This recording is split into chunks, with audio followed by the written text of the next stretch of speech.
ഇതാ വഴിയല്ലേ?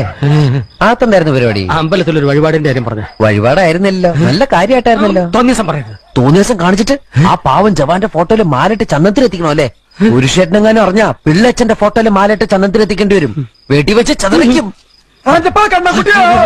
നാട്ടുകാരെ വിളിച്ചു കൂട്ടിട്ട് മോൻ എന്ത് കിട്ടും? എനിക്കൊന്നും കിട്ടില്ല, പിള്ളേച്ചന് കിട്ടും. നല്ല അസല് പൊതുക്ക്, വലിയ നിലവിലുള്ള ആളല്ലേ, എല്ലാരും ഒന്ന് അറിയട്ടെ എന്ന്. നീ എന്റെ മാനം കളയരുത്. നിനക്ക് എന്ത് വേണേലും ഞാൻ തരാം. എന്ത് തരും? എന്ത് വേണം? അച്ഛന്റെ കയ്യിൽ നിന്ന് കള്ളക്കണക്ക് എഴുതി വാങ്ങിച്ച കുരുടിമുക്കിൽ 25 സെന്റ് സ്ഥലം. അയ്യോ മാധവ, അത് അയ്യാ അതെ എഴുതി തരുമൊന്നും വേണ്ട. അവിടെ ഇത്തവണ എനിക്ക് വിത്തറക്കണം. അതെന്റെ ഒരു മോഹം. ഞാൻ പടാവിൽ വിട്ടിരിക്കുക. ആയിക്കോട്ടെ, അത് വിറ്റ് കഴിഞ്ഞാൽ എനിക്ക് വിത്തറക്കാലോ. ഇറക്കാം. പുറപ്പാടാം. പോകാൻ വരട്ടെ. ഇതൊക്കെ മറക്കാതിരിക്കാൻ ഞാനൊന്നും കൂടെ തന്നാലോ? വേണ്ട, ആരും കാണൂല. വേണ്ടെന്നേ. എന്നാ ചാടിക്കോ മോനെ. ഇന്ന് നീ അവിടെ കക്കാൻ കയറരുത്. ഇന്ന് അവിടുന്ന് എന്തെങ്കിലും പോയാൽ നാളെ എന്റെ തലയിലാവും. എന്നാ മറ്റന്നാ